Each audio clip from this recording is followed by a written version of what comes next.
कल के टॉपिक को आज स्टडी करेंगे बेटा हम ऑप्टिकल प्रॉपर्टी। कल हमने पढ़ा था, हिंदी में बोलते हैं इसको टिंडल इफेक्ट।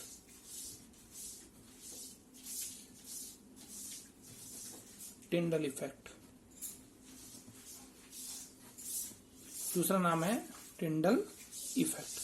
क्या होता है इसको हम डिटेल से पढ़ेंगे। देखिए बच्चों, जब हम प्रकाश को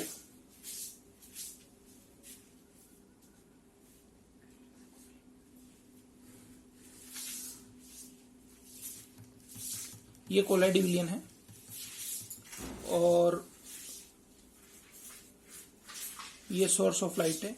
जब इस लाइट को किसी भी कोलाइड विलियन में से पास करते हैं तो ये कोलाइडी कण इस लाइट की स्कैटरिंग कर देते हैं, लाइट की स्कैटरिंग कर देते हैं। ठीक है, और यही इफेक्ट क्या कहलाता है? Tyndall effect. समझ गए?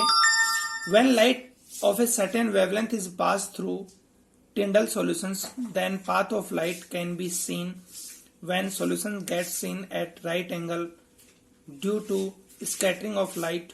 This effect is called Tyndall effect.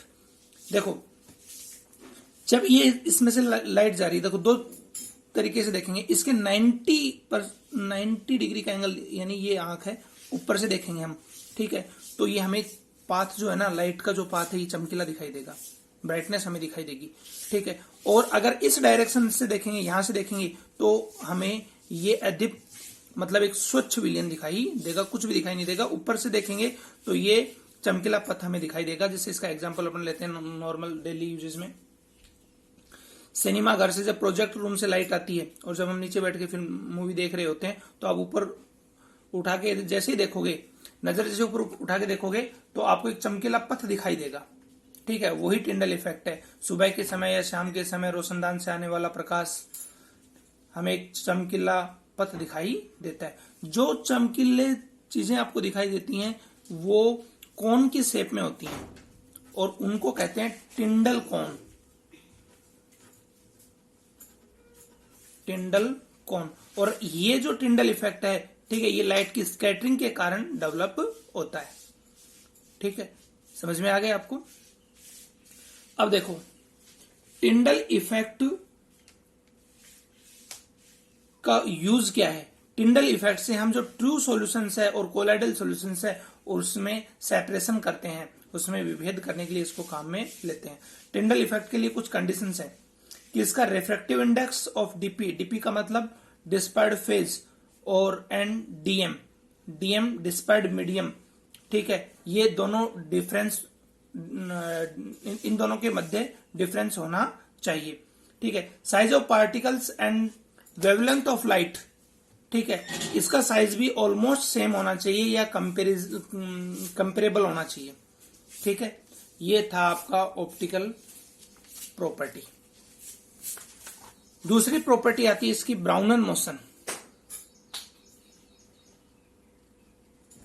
ब्राउनन motion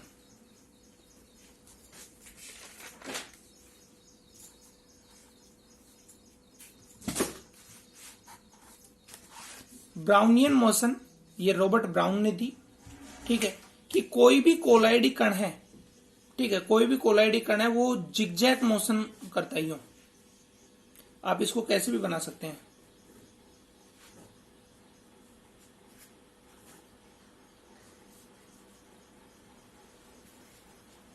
इस तरीके से ये जिगजैग मोशन करता है। ये इसकी स्टेबिलिटी के लिए जरूरी होता है।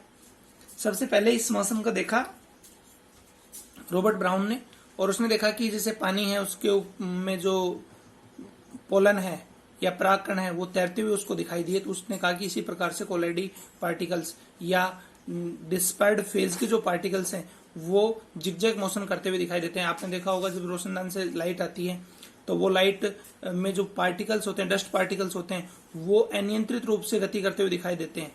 ठीक है, उसी को हम कहते हैं ब्राउनन मोशन। ठीक है, और ये स्टेबिलिटी के लिए रेस्पॉन्सिबल होता है। Colloidal particles move in zigzag motions due to bombard of particles of DM. So this type of motions is called Brownian motions. ठीक है, ये DM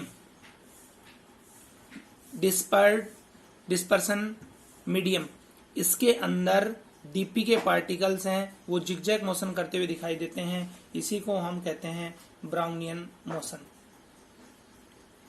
और कब होगी ये? जब कोलाइडी सॉल्यूशन जो आपका है उसकी विस्कोसिटी कम होनी चाहिए। अगर उसकी विस्कोसिटी ज्यादा होगी तो ये ब्राउनियन मोशन शो नहीं करेगा।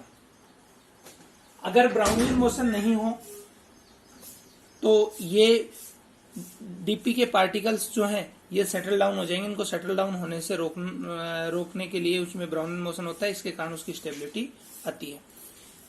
थर्ड आता है इसका इलेक्ट्रोपोरोसिस।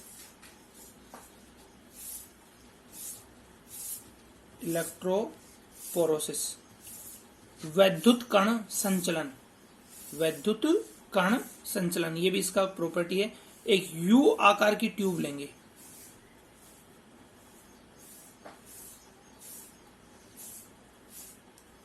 ठीक है, इसमें कोलाइडल सॉल्यूशन फिल कर देंगे, 2 इलेक्ट्रोड लगा देंगे, एक पॉजिटिव और एक नेगेटिव, ठीक है। जैसे इसमें करंट फ्लो करेंगे तो अभी आप पढ़ोगे कि कोलाइडल पार्टिकल्स पे चार्ज होता है, या तो पॉजिटिव चार्ज होगा या नेगेटिव चार्ज होगा, तो अपोजिट चार्ज की ओर मूव करेंगे, ठीक है, जिससे वो एक जगह इकट्ठा होकर कोएगुलेट होके सेटल डाउन हो जाएंगे, ठीक है। This process known as electrophoresis. When electric current flow या when electric current pass through colloidal particles, then flow of colloidal particles towards opposite charge plate is called electrophoresis.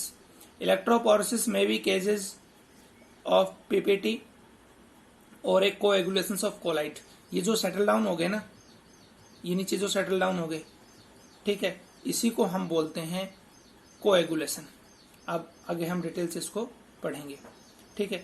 AS2O3 soul है, ये arsenic oxide का colloidal solution है। Yellow colour का होता है, लेकिन इलेक्ट्रोपोरोसिस के बाद में ये कलरलेस हो जाता है, क्योंकि वो येलो कलर किसके कारण होता है? कोलाइडल सॉल्यूशंस के कारण होता है, और जो डीपी के पार्टिकल्स हैं वो सेटल डाउन हो जाते हैं, ठीक है।